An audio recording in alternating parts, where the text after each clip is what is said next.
எல்லாருக்கும் வணக்கங்க. Cook to easy சேனலுக்கு உங்களை அன்புடன் வரவேற்கிறேன். இன்றைக்கி மண் சட்டியில் கீரை கடையில் எப்படி செய்கிறதுன்னு பார்க்க போகிறோம். வாங்க. மண் பாத்திரங்களை எப்படி சமையலுக்கு பழக்கிறதுன்னு முன்னாடியே நம்ம சேனலில் ஒரு வீடியோ போட்டிருக்கேங்க. அந்த வீடியோவை நான் உங்களுக்கு லிங்கில் கொடுக்குறேன். அதையும் ஒரு முறை போய் பாருங்கள்.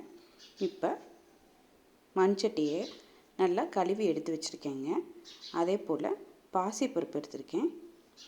பாசிப்பருப்பு 1/4 கப் அளவுக்கு எடுத்து ஒரு 15 நிமிஷம் போல் ஊற வச்சு எடுத்து வச்சுருக்கேங்க. இப்போ இந்த பாசிப்பருப்பை சட்டியில் வேக வைக்க போகிறோம். நம்ம எப்பயுமே மண் சட்டியை பயன்படுத்துறதுக்கு முன்னாடி ஒரு தடவை கழுவிட்டு எடுத்துக்கணுங்க.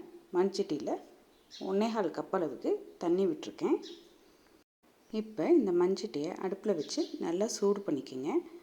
எப்பயுமே மண் சட்டியை நம்ம சூடு பண்ணும்போது மிதமான தணலில் தான் சூடு பண்ணணுங்க. இப்போ இந்த தண்ணி ஒரு கொதி வந்ததுக்கப்புறமா நம்ம பருப்பு இதில் போட்டு வேக வச்சுக்க போகிறோங்க. தண்ணி இங்கே சூடாகி லைட்டாக ஆவி வர ஆரம்பிச்சிருச்சுங்க. இந்த ஸ்டேஜில் நம்ம ஊற வச்சு வச்சுருக்க பருப்பை ஒரு தடவை நல்லா அலசிட்டு இந்த தண்ணியில் சேர்த்துக்குங்க. அது கூடவே ஒரு 15 சின்ன வெங்காயத்தை 2ஆக கட் பண்ணி வச்சுருக்கேன். அதையும் சேர்த்துக்கிறேங்க. 7-8 பல் பூண்டு, அது கூடவே 4 பச்சை மிளகாயை 2ஆக கீறி சேர்த்துக்குங்க. 1/2 டீஸ்பூன் மஞ்சப்பொடி. இப்போ இது எல்லாத்தையும் போட்டு நம்ம மிதமான தணலில் மூடி போட்டு வேக வச்சுருங்க. பருப்பு, வெங்காயம், பூண்டு எல்லாம் நல்லா மைய வெந்துருங்க. அதுக்கப்புறமா நம்ம இதோட கீரையை சேர்த்துக்க போகிறோம். பருப்பு வெந்துட்டுருக்க இந்த சமயத்துலைங்க நான் 2 மீடியம் சைஸு சின்ன கட்டு வெந்தயக்கீரை எடுத்து நல்லா சுத்தம் பண்ணிவிட்டு கழுவி அலசி ரெடியாக எடுத்து வச்சுருக்கேங்க. நீங்கள் எந்த கீரைனாலும் பயன்படுத்திக்கலாம். பருப்பு பாருங்கள், வெங்காயம், பூண்டு, பச்சை மிளகாய் எல்லாம் நல்லா மைய வெந்து வந்திருக்குங்க. நீங்கள் இப்போ இதை கடைஞ்சி விட தேவையில்லை. பருப்பு வெந்திருந்தால் போதும்.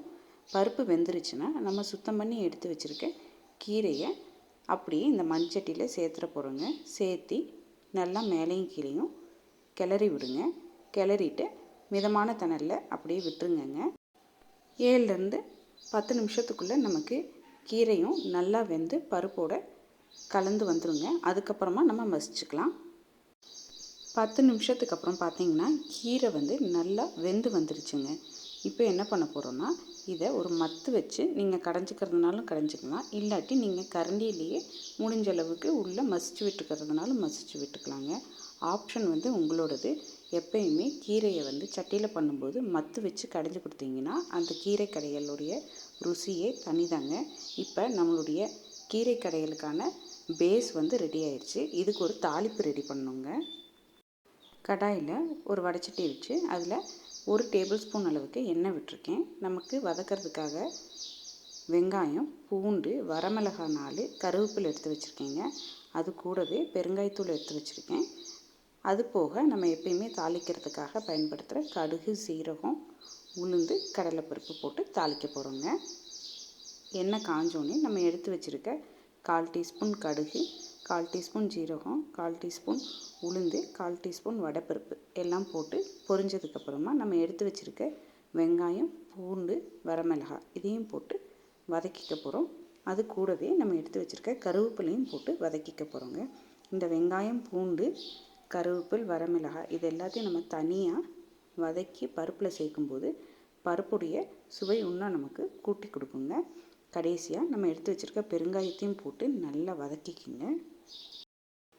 இப்போ நம்ம தாளித்து வச்சுருக்க இந்த வெங்காயம், பூண்டு, வரமிளகாய், கருவேப்பிலை, பெருங்காயத்தூள் இது எல்லாத்தையும் அப்படியே நம்ம கீரை கடையில் சேர்த்துக்க போகிறோங்க. இந்த ஸ்டேஜில் கீரை கடையிலுக்கு தேவையான அளவு உப்பையும் போட்டு நல்லா கலந்து விட்டுருங்க. கீரை கடையில் தாளிப்பு, உப்பு எல்லாம் சேர்த்ததுக்கப்புறமாவே நம்ம ஸ்டவ்வை ஆஃப் பண்ணிவிட்டு சட்டியை இறக்கி வச்சிடலாங்க. இறக்கிட்டு மூடி போட்டு மூடி வச்சுருங்க. நீங்கள் நெய் ஊற்றி சாப்பிட்றவங்களா இருந்தால் இந்த ஸ்டேஜில் 1 ஸ்பூன் நெய் ஊற்றி மூடி வச்சிட்டிங்கன்னா கமகமன்னு நம்ம கீரை கடையில் நெய் வாசனையோடு கிடைக்குங்க. அவ்வளோதான். கீரை கடையில் சட்டியில் ஈஸியாக நம்ம வீட்டில் எப்படி செய்கிறதுன்னு பார்த்தோங்க. நீங்களும் இந்த கீரை கடையல் ரெசிபியை ஒரு முறை வீட்டில் செஞ்சு பாருங்கள். ருசி அருமையாக இருக்குங்க.